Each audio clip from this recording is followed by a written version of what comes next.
मुक्त होण्याकरिता राजा परीक्षित उपाययोजना शोधला उपाय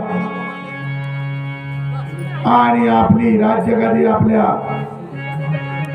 मुलाच्या स्वाधीन करून आपण मात्र गंगेच्या तीरावर जाऊन श्रीमद भागवत कथा श्रवण करत आहे आणि 88,000 ऋषीमुनी त्या ठिकाणी बसलेले आहेत. 88,000 ऋषीमुनी बसलेले आहेत. त्या ठिकाणी वेदव्यास सुद्धा आहेत आणि सुखदेव मुनी सुद्धा आहेत. सुखदेव मुनी बोध करून आलेले आहेत, कथा सांगून आलेले आहेत आणि राजा परीक्षित श्रवण करत आहे. राजा परीक्षित, आपण जरी कथा सार ऐकला तरी राजा परीक्षित आपल्या देहात आहे आणि हा एक दिवस हा देह सोडून जाणार आहे. म्हणून त्याला सुद्धा या भागवत कथा ऐकण्याची श्रवण करण्याची वळण लावावी.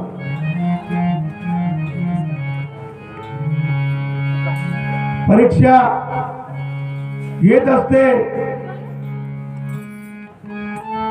सनकादिक ऋषी अरण्यात आहेत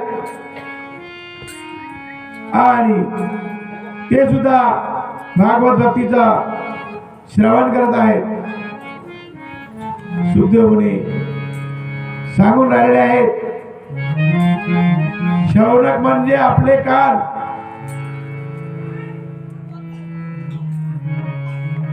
ऐकत आहे ऋषी म्हणजे आपल्या या देहात ऋषी बसलेले आहेत आणि ते कानाच्या ठिकाणी बसलेले आहेत. सनकादिक ऋषी म्हणजे शौनक म्हणजे कान होते, कानाच्या ठिकाणी ऋषी मुनी बसलेले आहेत आणि ते श्रवण भक्ती करत आहेत. मग हे श्रवण भक्ती करण्याकरता काय लागते? आपल्याला आपल्या इंद्रियावर ताबा मिळवा लागल. एक दिवस छोटीशी गलती राजा परीक्षिताने केली आणि त्या गलतीचा परिणाम त्याला आपला देह त्यागावा लागत आहे. राजा परीक्षित भक्तीमध्ये लीन झालेला आहे. सगळी मोहमाया, प्रपंच, राज दरबार सगळा विसरलेला आहे आणि भक्तीमध्ये मग्न आहे. त्याला विधेयी अवस्था प्राप्त झालेली आहे आणि तसा विधेयी कोण होता? राजा जनक होता. तर आपल्याला सुद्धा विधेयी अवस्था प्राप्त होते आणि हा संप्रदाय सुद्धा विधेयी मोतीराम बाबाचा आहे. विधेयी म्हणजे देहात असून नसणारा. विधेयी म्हणजे श्रवण भक्तीचा अभ्यास करणारा, अभ्यासू, जिज्ञासू आणि त्यागी असावा. सुंदर असा श्रीमद भागवत कथा त्या गंगेच्या किनाऱ्यावर चाललेला आहे. 88,000 ऋषी मुनी ऐकत आहेत. राजा परीक्षितही ऐकत आहे. पण राजाने कथा चालू केली तेव्हा पूर्ण आजूबाजूच्या संपूर्ण गावाला दिवंडी दिली. राजा होता, धनधान्य भरपूर होता. अशी दिवंडी दिली की मला या शापातून जो कोणी वाचवेल त्याला भरपूर मी दान दक्षिणा हिरे मोती देईन, अशी मुनादी त्या राजा परीक्षिताने गावोगावात दिली. जसे आम्ही पत्रिकेच्या माध्यमातून, मोबाईलच्या माध्यमातून आणि रामधूनच्या माध्यमातून गावागावात जाऊन सांगितलं, बाबा आमच्या सोनकुकरा परिवारांच्या घरी भागवत कथेला सुरुवात झालेली आहे. ज्याला सेवा द्यायची असेल त्यांनी सेवा द्यावा. कोणी अन्नदानाची सेवा द्यावी, कोणी वस्त्रदानाची सेवा द्यावी, कोणी श्रमदानाची सेवा द्यावी, कोणी श्रवण भक्ती करावी. अशा अनेक प्रकारच्या भक्ती आहेत. आणि भक्ती काही माझ्या बापावर एका प्रकारची नाही. आपल्याला वाटते हा महाराज कुठेतरी चुकते असं वाटते, पण प्रत्येकाचा माध्यम, प्रत्येकाचा विचार हा अलग अलग असतो. कुणाला वाटते आपण शॉर्टकट मध्ये काम करावं, कुणाला वाटते आपण रस्ते हे अनेक असतात. या अजंठोल्याला येण्याकरिता वडेगाववरूनही येता येते, कणारगाववरूनही येता येते, तळेगाववरूनही येता येते, नाणीवरूनही येता येते आणि कुरखेडावरूनही येता येते. रस्ते अनेक आहेत. म्हणून कुणालाही कमी लेखू नये, कोणी कमी समजू नये. कारण प्रत्येकाची धन्यता त्याच्या त्याच्या अधिकाराप्रमाणे असते. आणि संतही सांगतात, अधिकार ऐसा करावा उपदेश. मी काही संत नाही, मी काही साधू नाही, मी काही कीर्तनकारही नाही आणि मी भागवतकारही नाही. मी तुमच्यापैकीच एक आहे, छोट्याशा कुटुंबातला, आणि मी श्रीमंतही नाही. पण मला वाटते तुकारामांनी जे कार्य केलं, नामदेवानी जे कार्य केलं, एकनाथाने जे कार्य केलं, त्याचाच गुणवर्णन आपण कथेमध्ये करतो. परीक्षिताने जे केलं, राजा जनकाने जे केलं, त्याचाच गुणगान आपण हरिकथेमध्ये करतो. आणि एकदा का आपल्याला अभ्यास झाला, तर अभ्यास झाल्यानंतर प्रत्येक भागवत ठरवणाऱ्या मंडळीची आपण सौदा करतो. सौदा, मग सौदा कशाचा करायचा आहे? नर तनु बार बार नहीं आवे, ईस जन्म का सौदा कर कर जन्म मरण मिटावे. मग आपल्याला सौदा कशाचा करायचा? हे पुस्तकातले 4 शब्द सांगण्याचा कदापि नाही. आणि संतही सांगून गेले, देती घेती दोघेही नरका. मी बोलतो म्हणून नाही, माझ्या घरचेही नाही. देती घेती दोघेही नरका. कारण हा अधिकार आमचा नाही. मग देणं आहे तर कसं आहे? पात्र पाहून दान करावं. जो त्या पात्रतेचा आहे, त्या लायकीचा आहे, भवता सुकृताचा, भवसा अभ्यासाचा, दास सद्गुरूचा,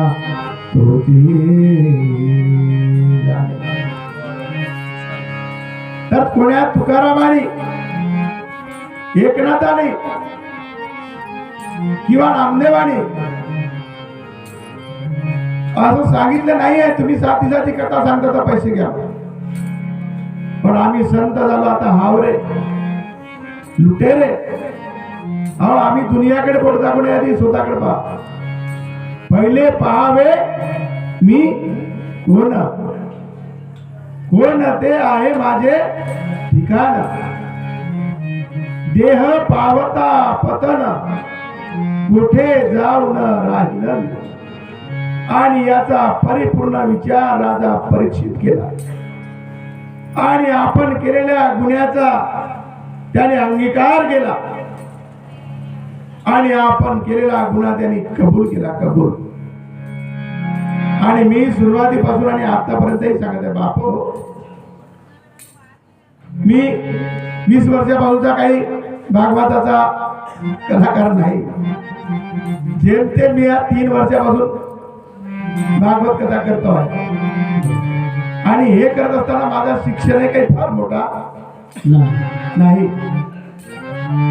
अभ्यासही फार मोठा नाही. त्याच्यामुळे माझ्या हातून अवश्य चुका होतीलच. आणि या चुका झालेल्या आपण माझे मायबाप म्हणून इथे बसलेले आहेत, त्यांनी मात्र एक जरी चूक झाली ते श्रवण करावं, पण मला वाईट लेखू नये अशी मी तुम्हा सर्वांचरणी प्रार्थना करतो. कारण संत सांगतात, भक्ती नवे बा लेकुराचा खेळ. ही बाई ताब्यावर पोळी टाकते, पोळी टाकल्यानंतर ताब्याच्या आजूबाजूला जाऊन फिरते का? लक्ष देते.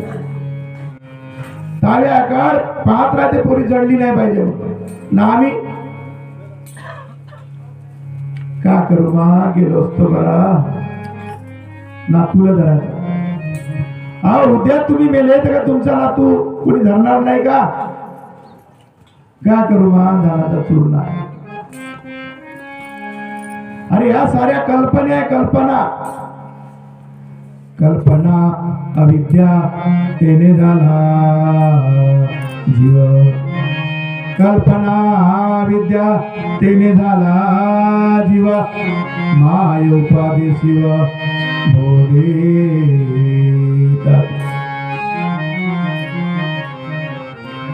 म्हणून म्हणला विकल्प धरिता जीवा जडे. कुठल्याच वर्गीचा नका खेद करू कोणत्या गोष्टीचा, नका खेद करू कोणत्या गोष्टीचा, पती लक्ष्मीचा जाणता आहे, लक्ष्मीचा जाणता आहे, पती लक्ष्मीचा जाणता आहे, लक्ष्मीचा जाणता आहे, पती लक्ष्मीचा जाणता आहे, लक्ष्मीचा जाणता आहे, पती लक्ष्मीचा जाणता आहे. एका जनार्दनी भोग प्राणदाता, एका जनार्दनी भोग प्राणदाता, एका जनार्दनी भोग प्राणदाता, एका जनार्दनी भोग प्राणदाता, एका जनार्दनी भोग प्राणदाता, एका जनार्दनी भोग प्राणदाता. हरे कृपे त्याचा नाश झाला, हरे कृपे त्याचा नाश झाला, हरे कृपे त्याचा नाश झाला, हरे कृपे त्याचा नाश झाला, हरे कृपे त्याचा नाश झाला, हरे कृपे त्याचा नाश झाला, हरे कृपे त्याचा नाश झाला. आणि हे कथा कीर्तने सांगत असताना काय सांगितलेलं आहे? वावे लहानाहुनी लहान, वावे लहानाहुनी लहान. आणि संतही म्हणला, आम्ही विष्णुदास मेनाहुनी म्हणून.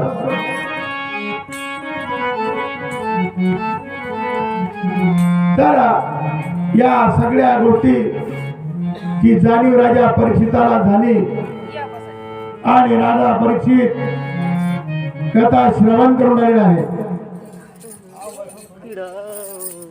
बाबा चरणात बाबा, आईला आणि वडिलांना हात टाका, नमस्कार करा.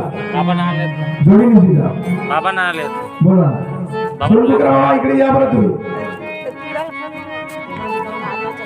कारण हा भाग्याचा क्षण आहे. कारण सर्व काही भेटेल पण असा सौभाग्य मात्र लाभत नाही. भाग्य कुणाला लाभे ऐसे, भाग्य कुणाला लाभे ऐसे, भाग्य कुणाला लाभे ऐसे, भाग्य कुणाला लाभे ऐसे, सतगुण कार्या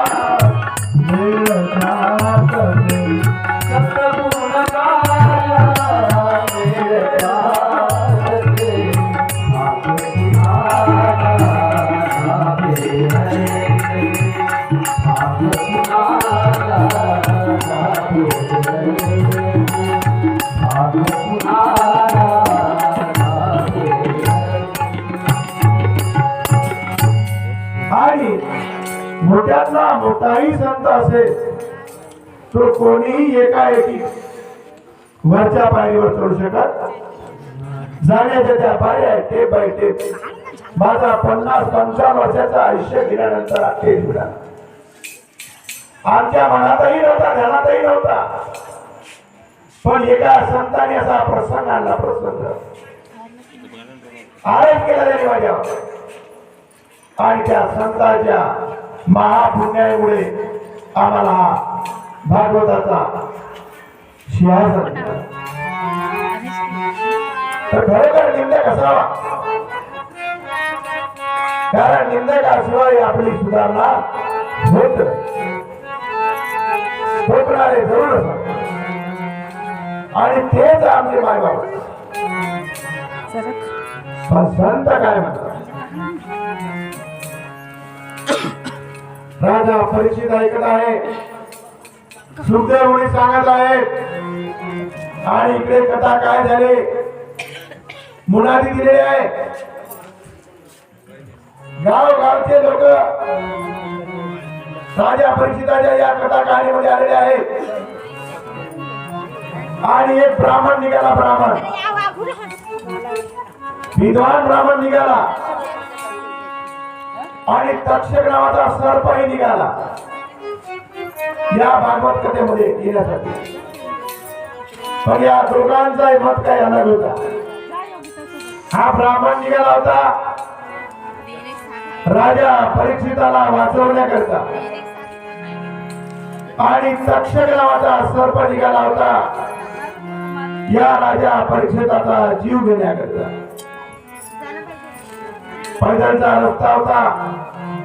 दोघही ब्राह्मणाच्या विषयात होते. आणि येता येता येता येता अर्ध्या रस्त्यामध्ये दोघांची झाली भेट. अहो महाराज तुम्ही कुठे चालले? अहो महाराज तुम्ही कुठे चालले? या ठिकाणी माझ्यापेक्षा महान भागवतकार आमचे बनसोडदादा आहेत, मूळचे वडगावचे आहेत, आणि माझ्यापेक्षा वरिष्ठ आमच्या लीलाताई राधवणीच्या आहेत, या सुद्धा या ठिकाणी आहेत. आणि या ज्येष्ठ बंधूच्या बहिणीच्या समोर मला कथा करण्याचा बहुमान मिळाला, त्याबद्दल मी त्यांचे आभार मानतो आणि बसलेल्या मंडळींचे सुद्धा आभार मानतो. म्हणून वेळेवर का होईना या लेकराचं, या छोट्या भावाचा आपण कौतुक करावं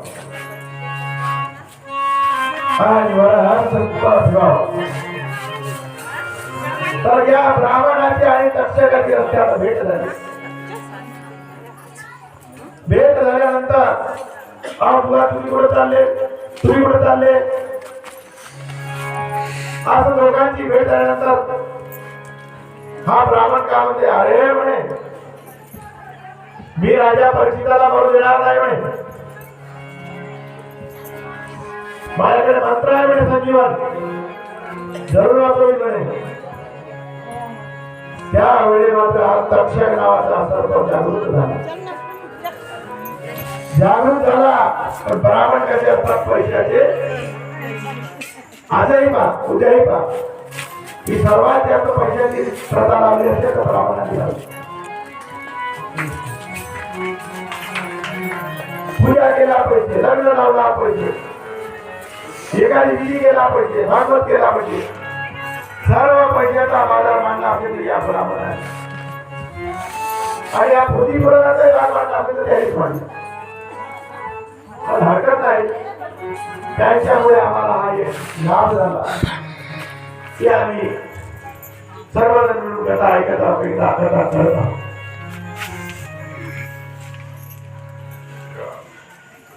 हे बघा, मला तुला पैसे घ्यायची इच्छा आहे, मी घेत नाही तरी पण जबरदस्ती काय करावं. एवढं लक्षात ठेवा, हे पोथीवरचे जरी पैसे असतील, हे कोणत्या तरी सरकारी मध्ये गेल्याशिवाय राहत.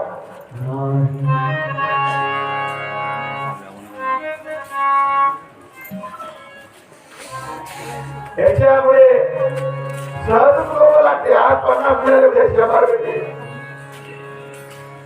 पैसा अशी वस्तू आहे की माणसाला मोठ्यात मोठाही बनवते आणि लहान्यात लहानही बनवते.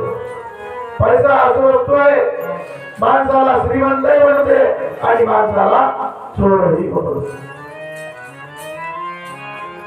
म्हणून पैशाचा योग्य त्या ठिकाणी उपयोग करावा. तर या लोकांची भेट झाली आणि हा ब्राह्मण म्हणते, अरे महाराज, मी वाचवण्याकरता आलेला म्हणजे परीक्षेला वाचवायच्या राहणार नाही. तेव्हा हा लक्षात परीक्षा घेतला.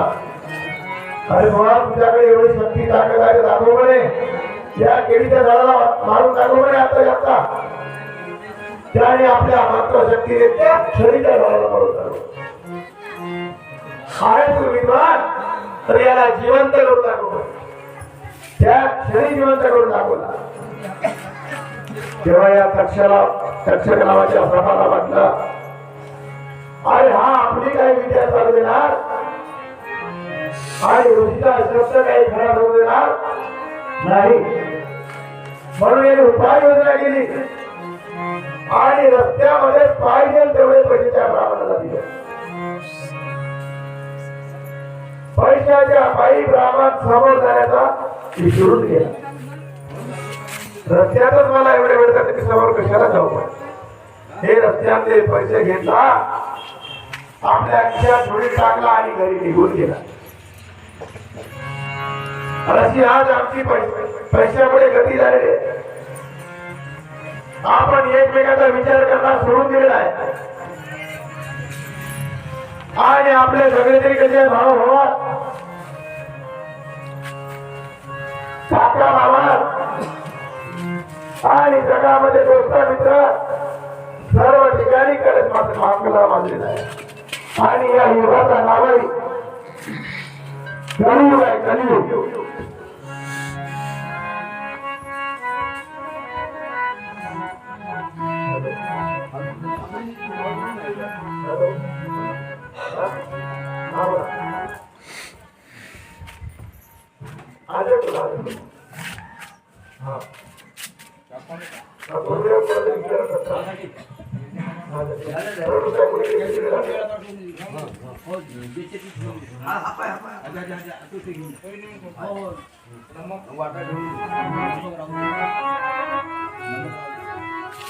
तर हा बाबा निघून गेला आणि आम्ही तसेच पैशाचे लोक झालेले आहोत. नाही त्याचे काम करून बसतो. तुझं हा चांगला काम आहे, त्याच्याकडे लक्ष लावत नाही. तर हे चांगले काम आमचे बाबा म्हातारे झाले, आई म्हातारी झाली, तरी पण त्यांच्या मुखात रात्रंदिवस नाव आणि सातही दिवशी तडमड आणि आजही कार्य होईपर्यंत त्यांना तडमड आहे. हा बाबा निघून गेला आणि लक्षात चाललेला आहे, लक्षात चाललेला आहे. आणि राज्यसभा पेंडाल सगळा भरलेला आहे. राज्याच्या त्या पेंडालमध्ये अनेक लोक आले, साधू संत ऋषी मुनी जनता जनार्दन जमा झालेला कथा झालेली आहे. आणि सगळे लोक भेटले पाहिजे. जसे या माऊली आता मला इथं पैशाची भेट दिली तशा प्रकारे भेट देऊन आलेले आहेत. भेट वस्तू देताना हा तक्षकही त्या लोकांमध्ये मिसळला. हा ब्राह्मणाचा वेश धारण केला आणि त्यांच्यामध्ये मिसळला आणि बोर गेला. बोर घालेला. बोरातला किडा दिसते का? किडा दिसते का? आपण बोर चावल्यानंतर बोरातला किडा. आता विचार करा, तुमच्या घराला कुमार कुकडी आहे का? पाहिले का? त्या कुंभार कुकडीमध्ये एवढी ताकद आहे की ते कधीच आमच्यासारखा तिला संबंध नाही, पती पत्नीचा व्यवहार नाही. ते तुमच्याच घराला घर बांधते आणि आपल्या घरट्यामध्ये जिवंत अड्या निवडून अड्या.